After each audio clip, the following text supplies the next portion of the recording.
ouvinte da Palavra de Deus, que a paz do Senhor Jesus seja contigo. A mensagem de hoje é o reino e a salvação.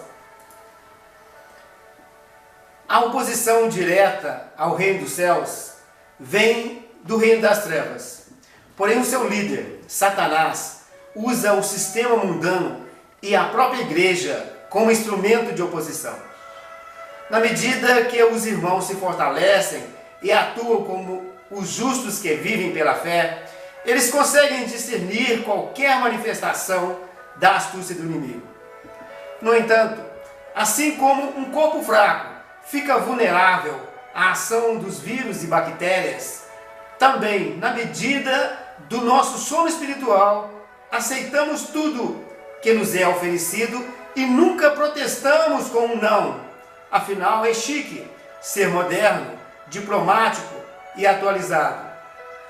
Se todo grande reino tem uma grande oposição, uma das oposições ao reino dos céus vem pelo fermento colocado na palavra de Deus, que é o alimento da igreja. Há uma profecia do próprio Senhor Jesus, registrada nas parábolas de Mateus 13, que mostra os passos desta corrupção gradativa que acabou influenciando a qualidade do ensino da irmandade cristã. Porém, falarei sobre isso numa mensagem específica. O assunto de hoje é uma interação entre a salvação e o reino.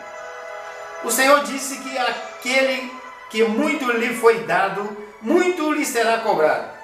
Portanto, todos que receberam o entendimento completo do reino, têm o encargo de falar desse reino em todo tempo e em todo lugar. A Bíblia chegou até nós da maneira como ela foi escrita. Porém, as doutrinas da igreja não chegou. Quanto a esse respeito, não precisamos de muito entendimento para chegar a esta conclusão. Porque o simples fato de termos mais de uma doutrina sobre um assunto importante já prova isso. E se tudo o que temos hoje não podemos chamar de a doutrina dos apóstolos, ainda podemos procurar fazer a vontade de Deus. E se fizermos isto, Ele nos conduzirá no caminho certo.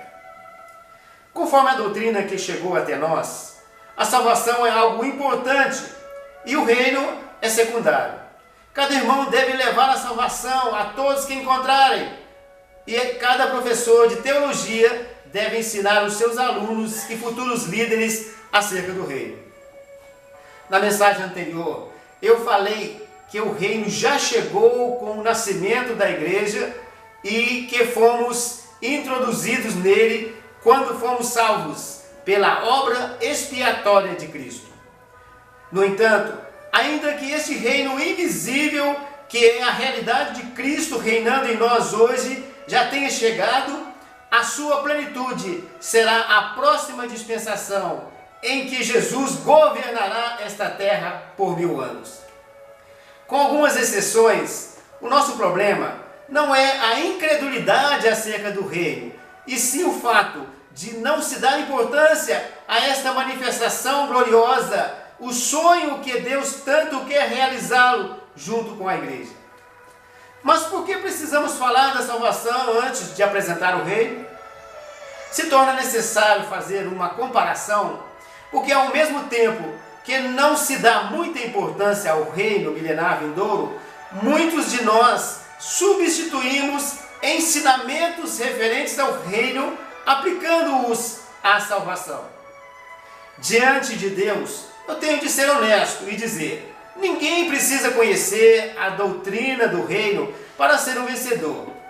Temos a Bíblia em nossas mãos e, se praticarmos as palavras nelas contidas, certamente seremos aprovados por Deus. No entanto, eu não posso reter só para mim aquilo que de graça me foi dado. Quando aprendi sobre o reino, o meu coração ficou repleto de alegria e todas as aparentes contradições da Bíblia desapareceram. E o mesmo ocorrerá com você se ganhares em teu coração esta palavra certamente sairás falando isso a todos que encontrarem pela frente. Veja agora a diferença de aplicação dos ensinamentos para a salvação e para o reino. A salvação é um presente e, de modo geral, esta é a nossa melhor doutrina, pois todos nós aceitamos a graça de Deus a nosso favor, independente de obras humanas. Mas quando muitos de nós nos deparamos com ensinamentos acerca do reino, anulamos esta graça, porque a certeza de que a palavra é de Deus, somada com a falta de visão do reino, produz tal contradição. À luz da palavra, a salvação é um presente de Deus, não vem de obras, para que ninguém se glorie. Efésios 2, do 8 a 9. Já o reino é uma conquista, e só os que se esforçam se apoderam dele. Mateus 11, 12. A salvação fala de uma aliança eterna, onde nada pode separar-nos do amor de Cristo.